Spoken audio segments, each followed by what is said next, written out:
నమస్కారం city news కి స్వాగతం. ఒత్తిడి నుంచి ఉపశమనం కావాలంటే యోగా సాధన చేయాలని ముఖ్యమంత్రి చంద్రబాబు సూచించారు. నెల రోజుల పాటు రాష్ట్రంలో యోగాంధ్ర పేరుతో కార్యక్రమాలను నిర్వహించనున్నట్లు తెలిపారు. జూన్ 21న అంతర్జాతీయ యోగా దినోత్సవాన్ని విశాఖలో ఘనంగా నిర్వహించనున్నట్లు ముఖ్యమంత్రి చంద్రబాబు చెప్పారు. ఉండవల్లిలోని క్యాంప్ కార్యాలయంలో ఆయన మీడియాతో మాట్లాడారు. ప్రపంచానికి భారత్ అందిస్తున్న గొప్ప వరం యోగా అన్న ఆయన యోగాకు గుర్తింపు రావడానికి కారణం ప్రధాని మోడీ అని చెప్పారు. ఫోటోలు, ఈవెంట్ల కోసం ఒక రోజు చేసే కార్యక్రమం యోగా కాదని సీఎం పేర్కొన్నారు. ప్రతిరోజు యోగా చేయడం ద్వారా జీవనశైలిలో తప్పకుండా మార్పు వస్తుందని తెలిపారు. గ్రామ, వార్డు సచివాలయాల పరిధిలో యోగాపై ప్రజలకు అవగాహన కల్పించనున్నట్లు చెప్పారు. ఈ సందర్భంగా మంత్రి సత్యకుమార్తో కలిసి యోగాంధ్ర యాప్ను సీఎం చంద్రబాబు ఆవిష్కరించారు.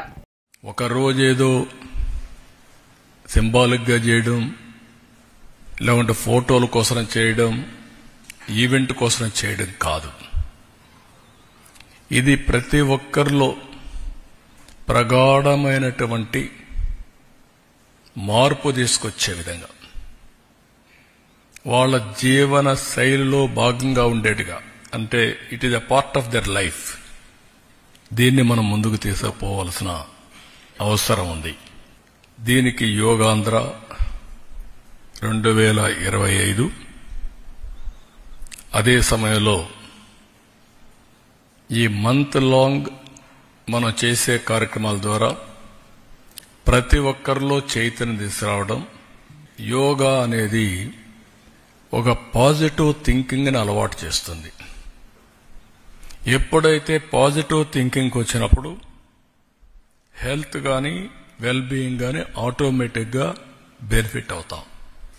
ఇవన్నీ చేయడానికి వేరియస్ లెవెల్స్ లో గ్రూప్ ఆఫ్ మినిస్టర్స్ ఒక కమిటీ పెట్టుకున్నాం. ఇక్కడ సత్య గారు, లోకేష్ గారు వీళ్ళంతా కలిసి అదే మరి స్టేట్ లెవెల్ అఫెక్ట్స్ కమిటీ పెట్టుకున్నాం.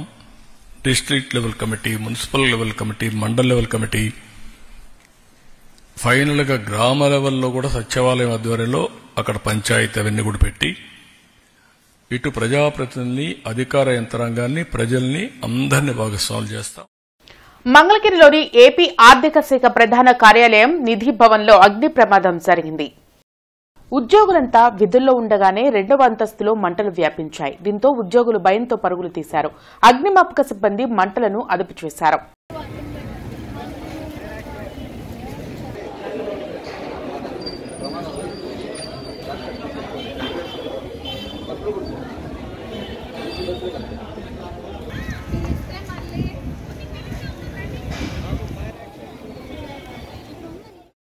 మాజీ భారత ప్రధాని రాజీవ్ గాంధీ 34వ వర్ధంతి కార్యక్రమం జిల్లా కాంగ్రెస్ పార్టీ కార్యాలయంలో జరిగింది. రాజీవ్ గాంధీ చిత్రపటానికి కాంగ్రెస్ నాయకులు పూలమాలలు వేసి నివాళులర్పించారు. జిల్లా కాంగ్రెస్ పార్టీ కార్యాలయంలో జరిగిన మాజీ ప్రధాని రాజీవ్ గాంధీ వర్ధంతి కార్యక్రమంలో జిల్లా అధ్యక్షులు చిలక విజయ్ కుమార్ పాల్గొన్నారు. రాజీవ్ గాంధీ దేశం కోసం ప్రాణాలను అర్పించారని వెల్లడించారు. భారతదేశాన్ని అభివృద్దిలో నడిపిన ఏకైక కుటుంబం ఇందిరాగాంధీ కుటుంబమని కొనియాడారు. విశాఖ ఉక్కు ఆంధ్రుల హక్కు అంటూ వందల మంది ప్రాణాలను అర్పించారని గుర్తు చేశారు. కానీ నేటి పాలకులు ఆ ఉక్కు పరిశ్రమను ప్రైవేటీకరించి అంబానీ, అదానీలకు కట్టపెట్టాలని చూస్తున్నారని మండిపడ్డారు. ఈ కార్యక్రమంలో బిల్లా సునీల్, కూచిపూడి విజయ, ఉషారాణి తదితరులు పాల్గొన్నారు. రాజీవ్ గాంధీ గారి 34వ వర్ధంతి కార్యక్రమం జరుపుకోవటం మనసుకి ఒకంత బాధైనప్పటికీ కూడా మహానుభావుల్ని ఎప్పటికప్పుడు గుర్తు చేసుకోవటం అనేది ప్రతి ఒక్క పౌరుడి బాధ్యత.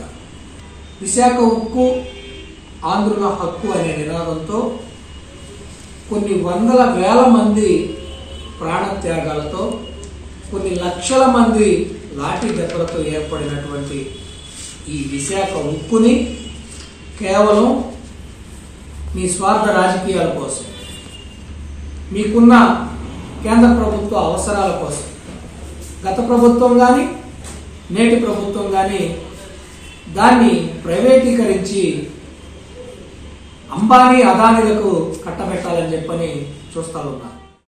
కొత్తపేటలోని అభయాంజనేయ స్వామి దేవాలయంలో హనుమత్ జయంతి ఉత్సవాలు వైభవంగా కొనసాగుతున్నాయి. స్వామివారికి ఆకు పూజలు నిర్వహించారు. శాంతి హోమంలో భక్తులు పాల్గొని అభయాంజనేయ స్వామివారిని దర్శించుకుని తీర్థ ప్రసాదాలు స్వీకరించారు.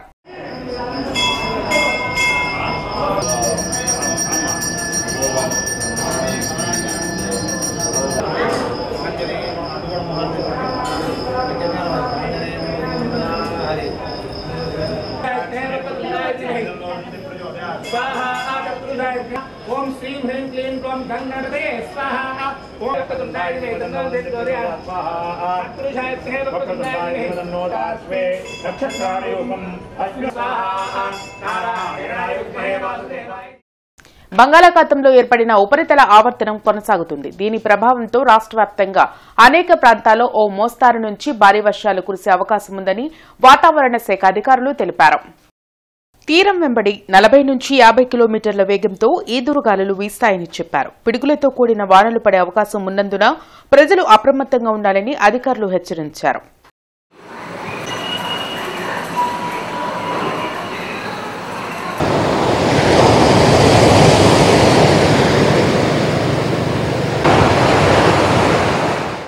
టీడీపీ జిల్లా కార్యాలయంలో గుంటూరు తూర్పు నియోజకవర్గ మినీ మహానాడు కార్యక్రమం ఘనంగా నిర్వహించారు. ముఖ్య అతిథిగా టీడీపీ పాలిట్ బ్యూరో సభ్యులు వర్లరామయ్య పాల్గొన్నారు. గుంటూరు తూర్పు ఎమ్మెల్యే నసీర్ అహ్మద్ మాట్లాడుతూ పసుపు రంగునే గుండెలపై పచ్చబొట్టుగా దిద్దుకున్న పార్టీ కార్యకర్తల రూపంలో ఎన్టీఆర్ ఆశయం బతికే ఉందన్నారు. ఎన్టీఆర్ ఆశయాల సాధనకు సీఎం చంద్రబాబు నాయుడు ఆధ్వర్యంలో నిరంతరం పునరంకితమవుతూనే ఉంటామని పునరుద్ఘాటించారు. యువగళం పాదయాత్ర ద్వారా వైసీపీ అరాచకాలను ఎండగడుతూ యువ నాయకులు నారా లోకేష్ కార్యకర్తల్లో ధైర్యాన్ని నింపారని కొనియాడారు. నియోజకవర్గంలో ముఖ్యమంత్రి సహాయ నిధి చెక్కుల పంపిణీ, స్కాలర్షిప్లు, మౌజన్ ఇమాంలకు గౌరవ వేతన పునరుద్దరణ, నందివెలుగు బ్రిడ్జి పనుల పునఃప్రారంభం, శంకర్ విలాస్ బ్రిడ్జ్ శంకుస్థాపన, పలు సంక్షేమ పనుల గురించి ఈ సందర్భంగా ఎమ్మెల్యే వివరించారు. కార్యక్రమంలో ఏపీఐడీసీ చైర్మన్ డేగల ప్రభాకర్, రాఘవేంద్ర, డిప్యూటీ మేయర్ సజీల, మద్దిరాల మేని, దాసరి రాజా మాస్టారు, పోతురాజు సమత, వేములకొండ శ్రీనివాస్, రాజ్కుమారి తదితరులు పాల్గొన్నారు.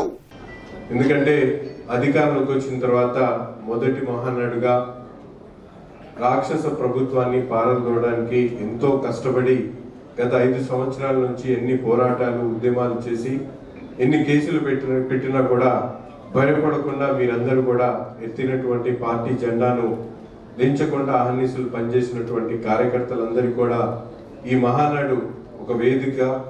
మనందరం కూడా కోరుకుంటున్నటువంటి తెలుగుదేశం పార్టీ ప్రభుత్వం ఈరోజు కూటమి ప్రభుత్వం అధికారంలోకి వచ్చి 1 సంవత్సరం కాబోతా ఉంది. ఈరోజు మనందరం కూడా తెలుసు, గతంలో కూడా అనేక మహానాడులు జరిగినాయి. ప్రతి ఒక్క మహానాడులు కూడా వాటికి సంబంధించినటువంటి ఆనాడు ఉన్నటువంటి అంశాలతో పాటు పార్టీ నియమాలు ఇచ్చి ఎన్నికలు కూడా నిర్వహించుకోవడం జరుగుతుంది. మన నియోజకవర్గంలో కూడా జూన్ 1వ తేదీ నుంచి చౌక ధరల దుకాణాల ద్వారానే రేషన్ సరఫరాను ప్రభుత్వం చేయనుంది. ఈ మేరకు కేబినెట్లో మంత్రివర్గం నిర్ణయం తీసుకుంది. 65 ఏళ్లు పైబడిన వృద్ధులు, దివ్యాంగులకు రేషన్ డోర్ డెలివరీ చేయనున్నట్లు మంత్రి నాదెండ్ల మనోహర్ ప్రకటించారు. వెలగపూడి సచివాలయంలో ఆయన మీడియాతో మాట్లాడారు. 9,260 MDU వాహనాలను ఉచితంగా ఆయా లబ్దిదారులకు బదలాయించాలని మంత్రివర్గం నిర్ణయం తీసుకుందని చెప్పారు. ప్రతి నెల 1 నుంచి 15వ తేదీ వరకు చౌక డిపోలు అందుబాటులో ఉంటాయని, లబ్దిదారులు అక్కడి నుంచి రేషన్ తీసుకోవాలని తెలిపారు. ఫేర్ ప్రైస్ షాప్ అయితే 1వ తారీఖు నుంచి 15వ తారీఖు వరకు ఉదయం నుంచి రాత్రి వరకు ఓపెన్ నుండి వినియోగదారుడు ఎప్పుడైనా వెళ్లి ఆ షాప్కి వెళ్లి తెచ్చుకోవచ్చు. అసలు ఎంత దురుద్దేశంతో ఈ స్కీమ్ ని ప్లాన్ చేశారంటే, ఎక్కడైనా మనం చూసాం, ఒక వ్యాన్ కొని కేవలం 15 రోజులకే దాన్ని వినియోగించేటట్టు డిజైన్ చేశారు. జూన్ 1వ తారీఖు నుంచి ఫేర్ ప్రైస్ షాపుల ద్వారానే పీడిఎస్ రైస్ లబ్ధిదారులందరికీ కూడా చేరవేసే విధంగా నిర్ణయం తీసుకున్నాం. 65 సంవత్సరాల కన్నా ఎక్కువగా ఉన్న వయసులో ఉన్న వృద్ధులకు, అదే విధంగా దివ్యాంగులకు డోర్ డెలివరీ జరిగేటట్టు ఈ రోజు ఒక నిర్ణయం తీసుకున్నాం. నెక్స్ట్ ఫేజ్ లో మేము ప్రతి షాప్ లో కూడా సీసీ కెమెరాలు కూడా ఏర్పాటు చేసి వాళ్ళ సర్వీసెస్ ని మేము పెంచే విధంగా కేంద్ర ప్రభుత్వంతో చర్చించిన తర్వాత ప్రాథమిక అనుమతులు వచ్చినాయి మాకు. ఈ ఫేర్ ప్రైస్ షాప్స్ ని చిన్న చిన్న కిరాణా షాపులుగా వాళ్ళు కూడా వ్యాపారం చేసుకునే విధంగా గిరిజన ప్రోడక్ట్స్ కానివ్వండి, కేంద్ర ప్రభుత్వం అందించే ఈ భారత్ ప్రోడక్ట్స్ ని ఈ షాపుల ద్వారా మేము వినియోగదారులకి తక్కువ రేటుకు తీసుకొచ్చే విధంగా ఒక నిర్ణయం తీసుకున్నాం. ఈ 9,260 వ్యాన్లు ఎవరి పేరు మీద అయితే ఉన్నాయో బెనిఫిషరీస్, వాళ్ళందరికీ కూడా ఈ యాసెట్ ని, అంటే ఈ వ్యాన్ ని ఉచితంగానే వాళ్ళకి ట్రాన్స్ఫర్ చేసే విధంగా ఒక నిర్ణయం తీసుకున్నాం. ఎందుకంటే వాళ్ళ లైవ్లీహుడ్ కూడా ఎఫెక్ట్ కాకూడదు. స్ట్రీట్ వెండింగ్ జోన్లను గుర్తించి స్ట్రీట్ వెండర్లకు ఎలాంటి ఇబ్బందులు లేకుండా వ్యాపారం చేసుకునేందుకు చర్యలు తీసుకుంటున్నట్లు కమిషనర్ పులి శ్రీనివాసులు తెలిపారు. స్ట్రీట్ వెండింగ్ జోన్ కమిటీతో మేయర్ కోవిలమూడి రవీంద్ర, కమిషనర్ పులి శ్రీనివాసులు సమావేశం నిర్వహించారు.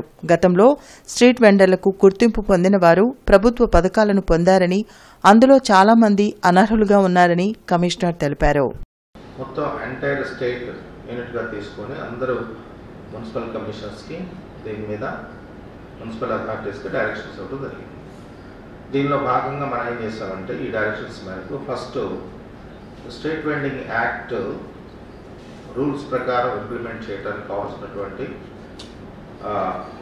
ఏర్పాట్లు ఫస్ట్ ఏంటి, అసలు మన గుంటూరు కార్పొరేషన్ పరిధిలో స్ట్రీట్ వెండర్స్ ఎంతమంది ఉన్నారు, ఇది ఫ్రెష్గా ఒక సర్వే చేయమన్నారు. ఫ్రెష్గా సర్వే ఆల్రెడీ స్టార్ట్ చేసాం. ఇప్పటివరకు దాదాపు 1400 చిల్లర వరకు మనకి దీంట్లో సర్వేలో ఇప్పటివరకు నమోదయ్యారు. కానీ చాలామంది ఉన్నారు, ఇప్పుడు జరుగుతుంది. దీనికంటే ముందు మనకి దగ్గర 9000 చిల్లర వరకు గతంలో ఈ స్ట్రీట్ వెండింగ్ యాక్ట్ ఇంప్లిమెంట్ చేయడానికి కావాల్సినటువంటి ప్రయత్నం చేసి. ఇవి ఇప్పటి వరకు ఉన్న వార్తా వివరాలు. మరికొన్ని వార్తా విశేషాలతో మళ్ళీ కలుద్దాం. అంతవరకు సెలవు. నమస్కారం.